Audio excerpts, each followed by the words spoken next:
Hi ஒருவன் எல்லோரும் எப்படி இருக்கீங்க? நல்லா இருப்பீங்கன்னு நினைக்கிறேன். ஒரு வழியாக வந்து பார்த்திங்கன்னா ஜூலை 1 ரேங்க் லிஸ்ட் ரிலீஸ் பண்ணிட்டாங்க. ஓகேவா? ஹாய் ஒருவன் எல்லோரும் எப்படி இருக்கீங்க? நல்லா இருப்பீங்கன்னு நினைக்கிறேன். ஒரு வழியாக ஜூலை 1 தான் ரேங்க் லிஸ்ட் வரும்னு ஒத்துக்கிட்டாங்க. ஆனால் இங்கே டென்டேட்டிவ் ஷெடியூலில் எந்த மாற்றமும் இல்லை, நோட்டிஃபிகேஷனும் வரல. அமைச்சர் வெளியிட்டிருக்காங்க, ஒருவேளை மாற்றிடுவாங்கன்னு நினைக்கிறேன். டென்டேட்டிவ் ஷெடியூலில் எந்த ஒரு மாற்றமும் இல்லை. அஃபிஷியல் வெப்சைட்லேருந்து எடுத்தேன். ஸோ ஷெடியூலில் எந்த மாற்றமும் இல்லை. ரேங்க் லிஸ்ட் வந்து 29 தான் காட்டுது. பட் அஃபிஷியலாக நம்ம அமைச்சரே, உயர்கல்வித்துறை அமைச்சரே நம்ம வந்து சொல்லிட்டாரு, ஜூலை 1 தான் வந்து ரேங்க் லிஸ்ட் வெளியிடும் அப்படிங்கிறது சொல்லியிருக்காரு.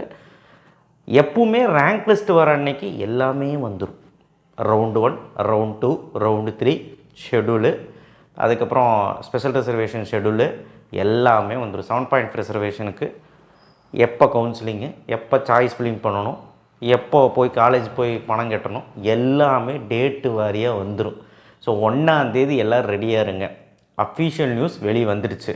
இங்கே அப்டேட் பண்ணிடுவாங்க. எப்போவுமே ஸ்லோவாக தான் இருப்பாங்க, அப்டேட் பண்ணிவிடுவாங்க. இப்போது இந்த வீடியோ வந்து ஜூலை 1 தான் ரேங்க் லிஸ்ட்டுன்னு சொல்லி முடிச்சுக்கிறதுக்கு நான் வரல.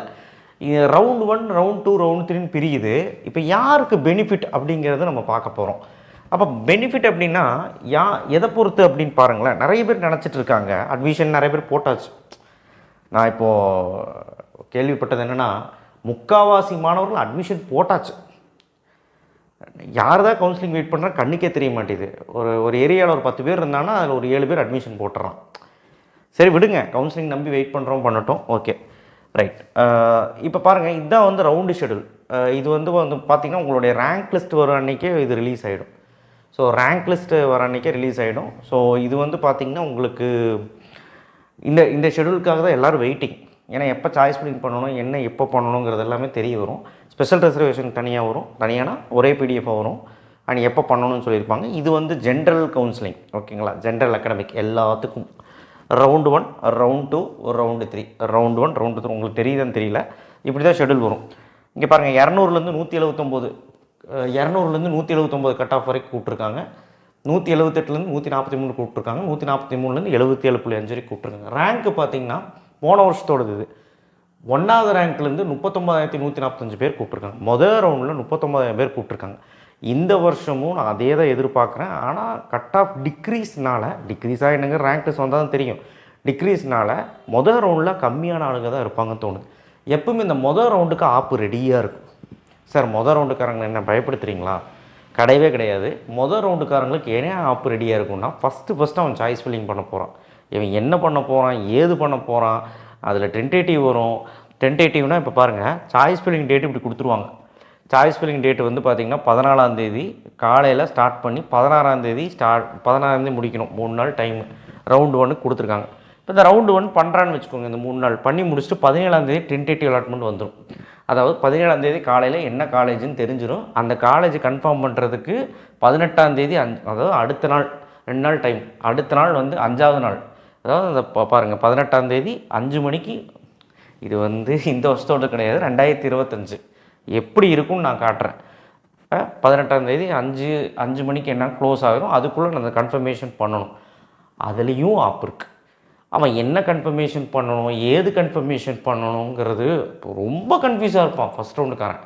ஏன்னா அவன் பிஹெச்சிலேருந்து வச்சுருப்பான். பிஹெச்சி, அண்ணா யூனிவர்சிட்டி, அது இதுன்ட்டு எல்லா டாப் காலேஜ் வச்சுருப்பான். என்ன எடுக்கிறது ஏது எடுக்கிறதுன்னு அலம்போது அவனுக்கு ஆப்ஷன்ஸ் ஜாஸ்தி. ஒன்று. 2வது, அவன் தான் ஃபஸ்ட்டாக பண்ணுறான். ஸோ அதனால் ஃபஸ்ட் ரவுண்டுக்காரங்களாம் ஆப்பு அப்படின்னு சொல்லி பயப்படுத்துறதுக்கு நான் வந்து ஒரு வார்னிங்காகவே சொல்கிறேன். ஏன்னா கண்டிப்பாக தவறுகள் ஏற்பட தான் செய்யும். கிட்டத்தட்ட நல்லா கேட்டுக்கோங்க, ஒரு கவுன்சிலிங்கில் அதாவது ஒரு ரவுண்டு கவுன்சிலிங் 13 நாள் நடக்குது. இதே மாதிரி தான் பாருங்கள். டென்டேட்டிவ் டெவலப்மெண்ட் கன்ஃபர்மேஷன் பண்ணியாச்சு. பண்ணதுக்கப்புறம் ரிப்போர்ட் பண்ணணும். யாரெல்லாம் அக்செப்ட் அண்ட் ஜாயின் கொடுத்துருக்காங்களோ கல்லூரிக்கு போய் ரிப்போர்ட் பண்ணணும். 19ஆம் 23ஆம் வரைக்கும் 5 நாள். ஸோ அதே மாதிரி யாரெல்லாம் அக்செப்ட் அண்ட் அப்போர்ட் கொடுத்துருக்கோம் டிஎஃப்சியில் ரிப்போர்ட் பண்ணணும். இதுதான் வந்து நடைமுறைகள். அண்ட் அப்போர்டில் யார் கொடுத்துருக்காங்களோ டிக்ளைன் அப்போர்ட் கொடுத்துருக்கலாம், அண்ட் அக்செப்ட் அண்ட் அப்போர்ட் கொடுத்துருக்கலாம். இந்த மாதிரி அப்வோர்டு யார் கொடுத்துருக்காங்களோ மேலே எதாவது நல்ல கல்லூரி கிடச்சா அது லாஸ்ட் நாள் 26ஆம் தெரியும். 13ஆவது நாள் தெரியும். இல்லை அக்செப்ட் பண்ணியிருக்கிறதே கிடச்சா அதுவும் தெரிய வரும். டிக்ளைன் பண்ணியிருந்தால் தெரிய வராது. மேலே எதாவது கிடச்சிருந்தா தெரிய வரும். டிக்ளைன் அப்போர்ட்னா வேறு. ஸோ டிக்ளைன்னா அந்த கல்லூரி வேண்டான்னு சொல்லிட்டு மேலே எதாவது ட்ரை பண்ணுறான் அவன் கொடுத்த சாய்ஸில். அதில் எதாவது கிடச்சா தெரியும், இல்லைன்னா அடுத்த ரவுண்டு மூவ் ஆகிடும். அவ்வளோதான் வித்தியாசம். ஸோ இதெல்லாம் வந்து முதல் ரவுண்டு நடக்கும்போது என்ன ஆகும்னா, அவன் வந்து கான்சியஸாக இருப்பானான்னு கேட்டிங்கன்னா எல்லா வருஷமும் நடக்கிறத சொல்லிடுறேன். போன வருஷம் மட்டும் 3000 பேர் வந்து பார்த்திங்கன்னா தவறான சாய்ஸ் ஃபில்லிங் பண்ணி நாட் அ லெட்டர் வந்துச்சு. எதில் நாட் அ லெட்டர் எதில் வந்துச்சு? ரவுண்டு 1ல். கிட்டத்தட்ட ஆப்சன்டீஸ் ஒரு 4000 பேர். அது வேறு வச்சுக்கோங்க, 4000 பேரோ 3000 பேரோ ஆப்சண்ட்டு. அது எப்பவுமே இருப்பாங்க. ஏன்னா சும்மா சாய்ஸ் ஃபில்லிங் போட்டு யாரும் பண்ணாமல் கூட இருப்பாங்க ஆப்சன்டீஸு. 3000 பேருக்கு நாட் அ லெட்டர்னா அவன் சாய்ஸ் ஃபில்லிங் தவறாக தானே கொடுத்துருக்கான். 180க்கு மேலே தான் கட் ஆஃபை கூப்பிட்ருக்காங்க ஃபஸ்ட் ரவுண்டில். 179லேருந்து 1வது கட் ஆஃப், அதாவது 179லேருந்து உங்களுக்கு 200 கட் ஆஃப்குள்ளே கூப்பிட்ருக்காங்க. அப்போது இதில் என்னென்னா, அவன் நல்ல ப்ரில்லியண்ட்டான ஸ்டூடெண்ட் தான், ஆனால் சாய்ஸ் ஃபில்லிங் வந்துட்டு அந்த ஆன்லைன் கவுன்சிலிங்கை தவற விட்டுறான். ஸோ இதை நீங்கள் 2வது ரவுண்டுக்காரங்க என்ன பண்ணிக்கணும், பயன்படுத்திக்கணும். ஸோ மொதல் ரவுண்டு விட்டதை 2வது ரவுண்டு பிடிக்கணும். மொதல் ரவுண்டில் என்னெல்லாம் முடிஞ்சிருக்குன்னு பார்த்து 2வது ரவுண்டில் பண்ணுறதுக்கு சுவாரஸ்யமாக இருக்கும், ஈஸியாக இருக்கும். 2வது ரவுண்டுக்காரன் லக்கி. ஏன்னா நான் சமாதானம் பண்ணல, எப்படின்னு தெரிஞ்சுக்கலாம், என்னன்னு தெரிஞ்சுக்கலாம். நான்லாம் வந்து சொல்லுவேன் என்ன தவறு பண்ணியிருக்காங்க, என்ன பண்ணக்கூடாதுன்னு எல்லாமே வந்து சொல்லுவேன். ஸோ அதனால் உங்களுக்கு 2வது ரவுண்டுக்காரங்களுக்கு ஈஸி. 3வது ரவுண்டுக்காரங்களுக்கு இன்னும் ஈஸி. 2 ரவுண்ட்லேயும் விட்டுட்டான். நிறைய ஆப்சன்டீஸு, நிறைய வந்து குளறுபடிகளாகி நாட் லெட்டர்டு அப்படி இப்படின்னு சொல்லிட்டு 2 ரவுண்ட்லேயுமே நடந்த விஷயம் 3வது ரவுண்டுக்காரனுக்கு தெரிய வரும். 3வது ரவுண்டையும் கான்சியஸாக இருப்பான். 3வது ரவுண்டில் கான்சியஸாக இருந்து தான் ஆகணும், 4வது ரவுண்டு கிடையாது அப்படின்னு நான் நினைக்கிறேன். 3 ரவுண்டு தான் ஒரு 3 வருஷமாக பண்ணிகிட்டு இருக்காங்க. என்ன வேணாலும் நடக்கலாம். 3வது ரவுண்டுக்கு அப்புறம் 4வது ரவுண்டு கிடையாது, அவன் கான்சியஸாக பண்ணி ஆகும். புரியுதுங்களா? ஸோ அதனால் தயவு செய்து ஒரு விஷயத்தை புரிஞ்சுக்கோங்க. மொதல் ரவுண்டு வந்துட்டோம் அப்படின்னு சொல்லிட்டு கெத்தாக ஒரு 5 சாய்ஸ் போடுறது 6 சாய்ஸ் போடுறதெல்லாம் இல்லை. நல்லபடியாக வந்து உன்னுடைய கட் ஆஃப்க்கு ஏற்ற மாதிரி ஹை ப்ரையாரிட்டி காலேஜ் வச்சாலும் சரி, உன் கட் ஆஃப்க்கு ஏற்ற மாதிரி சில காலேஜஸ்க்கும் வச்சு ஒரு நல்ல சாய்ஸஸ், நிறைய சாய்ஸஸ் வைக்கிற மாதிரி போகிற 100 சாய்ஸ் எல்லாம் வேண்டாம், ஒரு டீசெண்டாக ஒரு 30லேருந்து 40 சாய்ஸஸ் ஃபஸ்ட் ரவுண்டில் வரவங்க எல்லாருமே வைக்கணுங்கிறது நான் கருதுறேன். ஒரு 50 சாய்ஸ்க்குள்ளே வைங்க அப்படிங்கிறத நான் சொல்லுவேன். 200க்கு 200 கட் ஆஃப் எடுத்தால் கூட ஒரு 20 சாய்ஸ் வச்சு தான் ஆகணும். ஏன்னா ஒரு ஆப்ஷன்ஸ் 200க்கு 200லே போன வருஷம் 132 பேர் இருந்தான். இந்த வருஷம் எவ்வளோ பேருன்னு தெரியல, ரேங்க் டெஸ்ட் வந்தால் தான் தெரியும். அப்போ 132 பேர்த்தில் சீட்டு கிடைக்கணும்ல, யாருக்காவது முன்னாடி போயிடுச்சுன்னா. ஸோ அதனால் தயவு செய்து ரொம்ப அலட்சியமாக இருக்காதீங்க மொதல் ரவுண்டுக்காரங்க.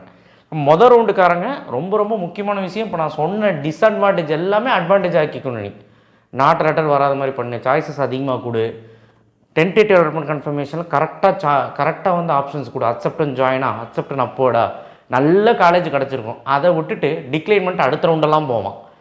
மொதல் ரவுண்டில் நல்ல காலேஜ் கிடச்சிருக்கும், அதை விட்டுட்டு போவான். எனக்கு அதுதான் புரியல. இது எல்லாம் டெசிஷன் மேக்கிங் எல்லாம் தவறுதலாக இருக்கும் ரவுண்டு 1ல். ஸோ கொஞ்சம் ரவுண்டு 1லாம் யோசிச்சுக்கோங்க. ரவுண்டு 2காரங்க கிடச்சதை எடுத்துருவோம் அப்படின்னு கிடையாது, வந்த சான்ஸை விட்டுறாதீங்க. ரவுண்டு 3 தான் பாவம், கிடச்சதையாவது எடுத்துடலாம் அப்படின்னு சொல்லிட்டு பாவம் போராடுவான் ரவுண்டு 3காரன். ஸோ அதனால் ரவுண்டு 2 ரவுண்டு 3 லக்கி தான் நான் சொல்லுவேன். பொறுத்திருந்து ரவுண்டு 1 பண்ணுற விஷயத்தையும் குளறுபடியும் பார்த்திங்கனாலே உங்களுக்கு தெரிஞ்சிடும். ஸோ இந்த விஷயமெல்லாம் வந்து பார்த்திங்கன்னா நிறைய வீடியோஸில் நம்ம சொல்லிட்டு தான் இருக்கோம், எப்படி சாய்ஸ் ஃபில்லிங் பண்ணணும், என்ன மாதிரி நடைமுறை நடக்கும் அப்படின்னு சொல்லிட்டு. 7.5 ரிசர்வேஷனுக்குமே இருக்குங்க.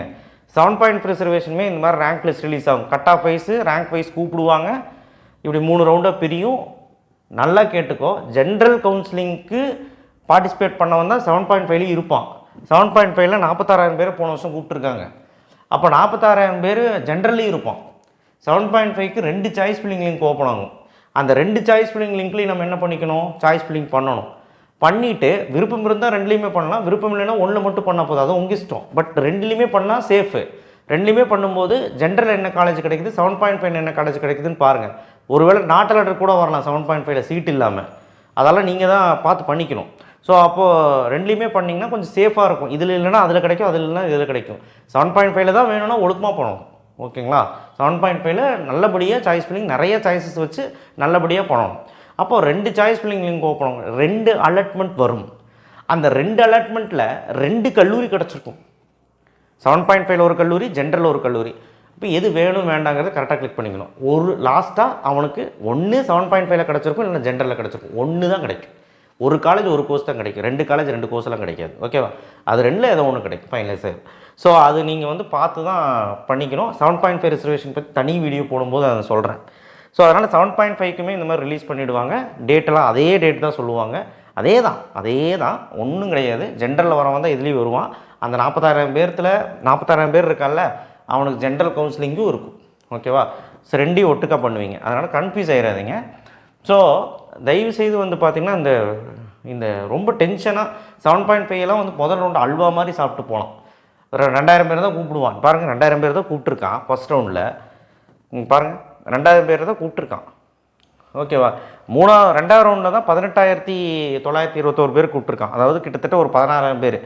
3வது ரவுண்டில் தான் வந்து பார்த்திங்கன்னா அநியாயம் 30,000 பேர் பக்கம் கூப்பிட்ருக்கான். அதே மாதிரி இங்கேயும் அநியாயம் பாருங்க.